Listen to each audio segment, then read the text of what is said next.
Hello' friends, welcome to Indrani's kitchen. ইন্দ্ৰাণীজ কিটচেনলৈ আপোনালোক সকলোকে আদৰণি জনাইছোঁ।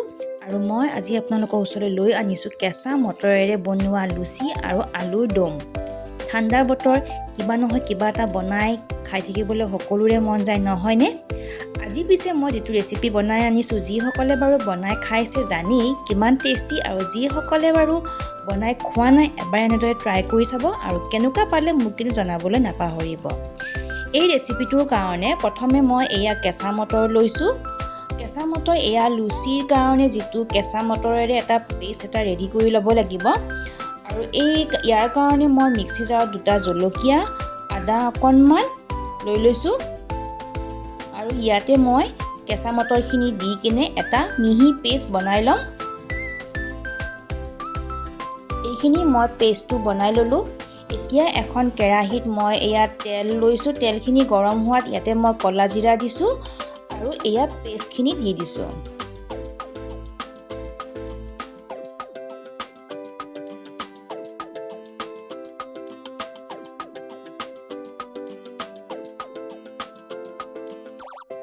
আৰু ইয়াতে দিছোঁ সোৱাদ অনুসৰি নিমখ আৰু অকণমান চেনি। এইখিনি এনেদৰে লৰাই লৰাই ভাজি থাকিব লাগিব।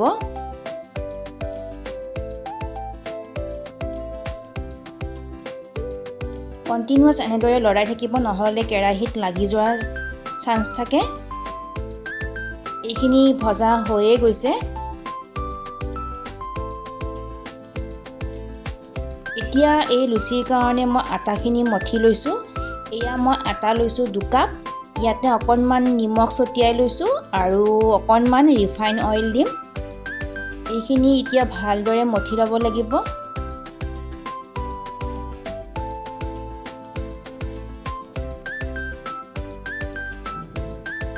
আটাখিনি মঠা হোৱাৰ পিছত ইয়াতে মই অকণমান তেল লগাই কিনে ঢাকি থৈ দিছোঁ।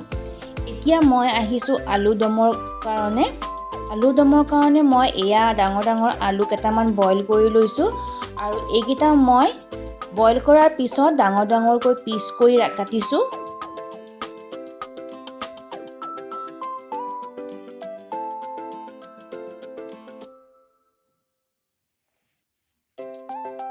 এতিয়া এখন কেৰাহীত মই এয়া লৈছোঁ সৰিয়হৰ তেল। ইয়াতে মই আলুখিনি ভাজি ল'ম।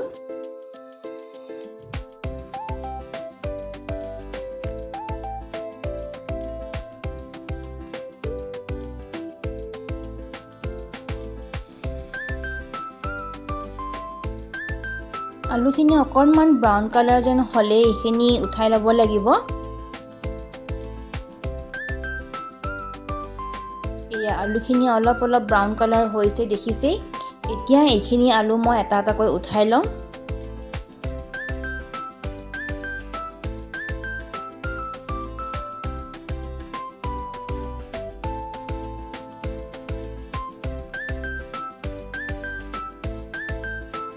এতিয়া আলু ভজা কেৰাহীটোতেই মই 2টা শুকান জলকীয়া দি লৈছোঁ আৰু 2 খিলা তেজপাত। এইখিনি ভালদৰে ভাজি ল'ম। এতিয়া ইয়াতে দিছোঁ মই অকণমান গোটা জিৰা। এইখিনিও অকণমান ভাজি লৈছোঁ। এতিয়া ইয়াতে মই মিডিয়াম সাইজৰ 3টা পিঁয়াজ এনেদৰে মিহি মিহিকৈ কাটি লৈছোঁ।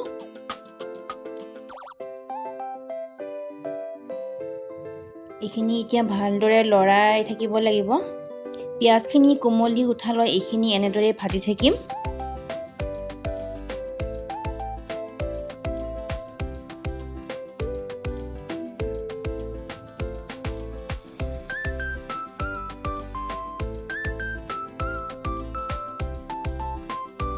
এয়া পিঁয়াজখিনি কোমলি উঠিছেই, দেখিছেই। এতিয়া ইয়াতে মই অকণমান নিমখ দিছোঁ।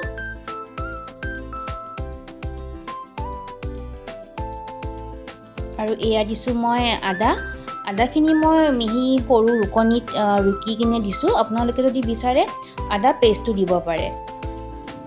এইখিনি ভজা হৈয়ে গৈছে, দেখিছে পিঁয়াজখিনি ধুনীয়াকৈ কোমলি উঠিছে।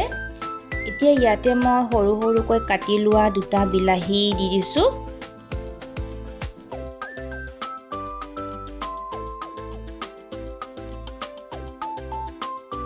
বিলাহীখিনিৰ সৈতেও এইখিনি ভালদৰে মিলাই লৈছোঁ আৰু এইখিনি এতিয়া আৰু 5 মিনিটমান মই এনেদৰে ভাজি থাকিম যাতে বিলাহী কেঁচা গোন্ধটো নোহোৱা হয়।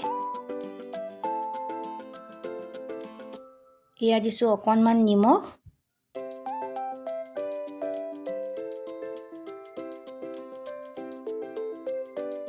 এতিয়া আলু দমৰ কাৰণে মই এয়া ডাঙৰ চামুচেৰে 5 চামুচ প্লেইন দৈ লৈছোঁ আৰু ইয়াতে মই 2 চামুচ ৰঙা জলকীয়াৰ গুড়ি দিছোঁ, 1 চামুচ হালধি গুড়ি আৰু এয়া দিছোঁ 1 চামুচ গৰম মছলা। এইখিনি এতিয়া ভালদৰে গোটেইখিনি মিক্স কৰি লওঁ।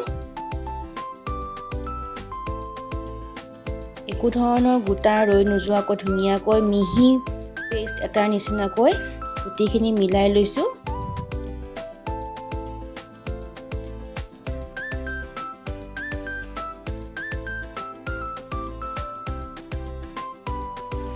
আনফালে বিলাহী আৰু পিঁয়াজখিনিও ধুনীয়াকৈ ভজা হৈয়ে গৈছে।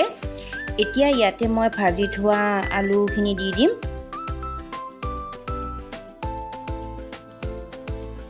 এইখিনিও ভালদৰে গোটেইখিনিৰ লগত ভালদৰে মিলাই লৈছোঁ।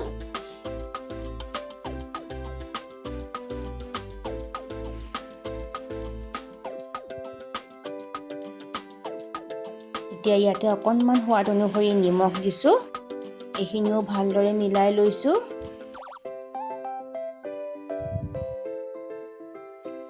এতিয়া ইয়াতে মই দৈ যিটো এটা পেষ্ট ৰেডি কৰিছিলোঁ হালধি জলকীয়া গুড়ি দি কিনে সেইখিনি ইয়াত দি দিছোঁ। গোটেইখিনি এতিয়া ভালদৰে মিক্স কৰি লৈছোঁ।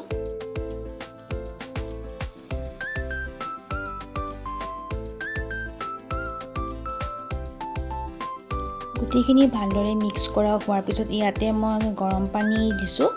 গৰম পানী দি কিনে এইখিনি মই প্ৰায় 10 মিনিটমান মিডিয়াম ফ্লেমত ভালদৰে উতলিবলৈ দিম যাতে আলুখিনি ভালদৰে সিজি উঠে।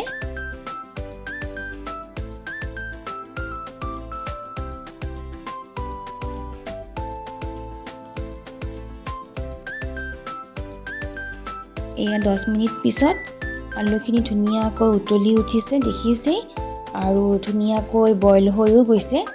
আৰু এতিয়া ইয়াতে মই দিছোঁ কচুৰি মেথি আৰু ইয়াতে এতিয়া 2টা জলকীয়া মাজেৰে ফালি লৈ এনেদৰে দি দিছোঁ যাতে কেঁচা জলকীয়াৰ ধুনীয়া ফ্লেভাৰ এটা আহে। আৰু এয়া দিছোঁ গৰম মছলা আৰু মিহি মিহিকৈ কাটি লোৱা এয়া ধনিয়া পাত অকণ দি দিছোঁ। আৰু একেবাৰে শেষত মই ইয়াতে দিম ঘি। এয়া 1 চামুচ ঘি দি দিছোঁ ইয়াত। এতিয়া এইখিনি মই ভালদৰে গোটেইখিনি মিক্স কৰি লৈছোঁ। এয়া আলু দম ৰেডি হৈয়ে গৈছে। মই এটা বাউলত ওলাই দিছোঁ।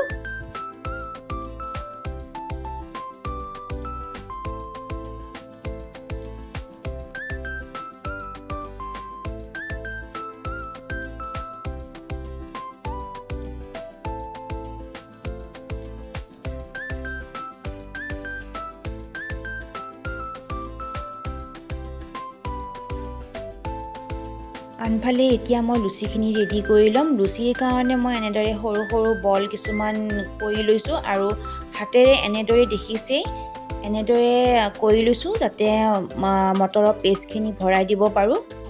মটৰৰ পেষ্টখিনি ভৰাই এইখিনি এনেদৰে বন্ধ কৰি দিম। দি কিনে আকৌ সেইটো এটা বল কৰি লওঁ। এনেদৰে এটা কৰি এতিয়া এইখিনি গোটেইখিনিয়ে এনেদৰে কৰি ল'ম। এনেদৰেই মই গোটেইখিনি আটাৰ বল একেবাৰতে ৰেডি কৰি ল'ম।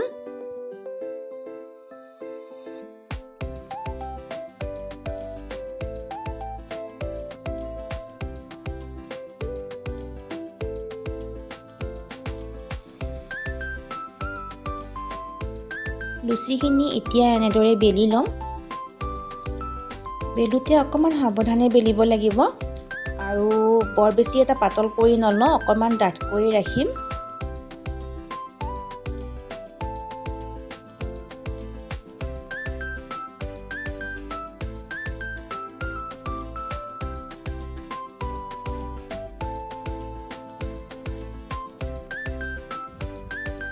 এতিয়া তেলখিনি গৰম হৈয়ে গৈছে, এয়া দি দিছোঁ। আপোনালোকে দেখিলেই মটৰেৰে বনোৱা লুচি আৰু আলুৰ দম কেনেদৰে বনালোঁ। গতিকে যিসকলে খাইছেতো গমেই পাইছে, আৰু যিসকলে কিন্তু খাই পোৱা নাই এবাৰ আপোনালোকেও এনেকৈ ট্ৰাই কৰি চাওকচোন। আৰু বিশেষকৈ ঠাণ্ডা বতৰত এনেদৰে গৰমে গৰমে লুচি আৰু আলুৰ দম খাই কিমান ভাল লাগে নহয়নে? আৰু কিবা নহয় কিবা এটা বনাই খাই থাকিবলৈ সকলোৰে মন যায়। গতিকে এয়াই লুচি আৰু আলুৰ দম ৰেডি, মই উলিয়াই দিছোঁ। মোৰ এই ৰেচিপিটো আপোনালোকে কেনেকুৱা পালে জনাবলৈ নাপাহৰিব। আৰু যিসকলে মোৰ চেনেলটো এতিয়ালৈ ছাবস্ক্ৰাইব কৰা নাই ছাবস্ক্ৰাইব কৰি দিব, লগতে লাইক আৰু কমেণ্ট কৰি দিবলৈ নাপাহৰিব।